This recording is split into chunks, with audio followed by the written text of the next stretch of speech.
بسم الله الحمد لله والصلاة والسلام على رسول الله. السلام عليكم ورحمة الله وبركاته.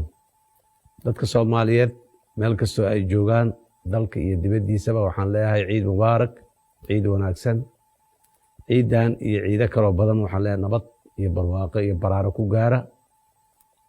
carafada iyo maalmaha barakaysan fadligooda ilaahay waxaan ka baryayaa in ummadda Soomaaliyeed culaysyada haysta in ilaahay ka qaado oo ay ugu horeeyaan amni darrada iyo abaaraha. waxaan ilaahay ka baryayaa dalkeenna inuu nabad iyo barwaaqo siiyo iyo dadkeenna meel kastoo ay caalamka ku nool yihiin qalbi nagaanshiyo u siiyo. waxaan sida caadiga ahayd mar kale dadka Soomaaliyeed kula dardaarmayaa inay walaaloobaan, calooshooda isu furaan, iscafiyaan. maalintan weliba khaasatan carafa ee barakaysan daraaddeed in la isu cafiyo, ilaahay dartiis dadka loo cafiyo. fursaddan ama munaasabadan maantana maalin fiican oo lagu aadiyo waaye iscafiska iyo iscalool xaarista in lagu aadiyo.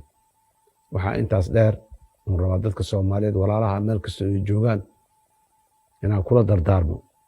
walaalayaal, dadkeenna in badan oo ka mid a ayaa duruufo adag ku sugan, duruufo ay keeneen abaaruhu iyo roob yarida iyo amni darrada isku darsoomay ayaa dadkeenna waxay geliyeen duruufo aad iyo aad u adag.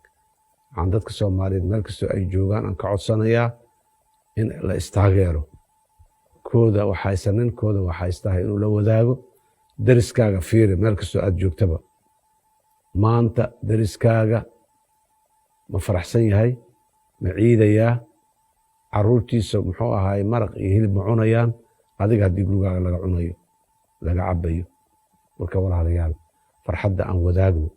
nin walba ninka gacantiisu gaaban tahay kii gacantiisa ay wax ku jiraan hala wadaago, deriska hala waxeeyo, dadka dhibaataysan xarumaha ay joogaan ha loo gurmado, ha loo gargaaro, ha loo tago. irxamuu man fi lardi yarxamukum man fi samaa. aad iyo aad ayaan arrintaasi ugu adkaynaya dadka Soomaaliyeed meel kastoo ay joogaan. walaalayaal, dadkeena dhibaataysan, duruufaysan, mar kale iyo mar kale waan ku celinayaa, kamana caajisaya inaan mar kasta dhaho aan u gargaarno dadkeena, aan u gurmano dadkeena, aan siino waxa ay mudan yihiin, hanala wadaageen farxadda aan in badanoo annaga naga mid ah aan faraxsannahay ee aan ku ciidayno. aad iyo aad ayaa mahadsan tihiin.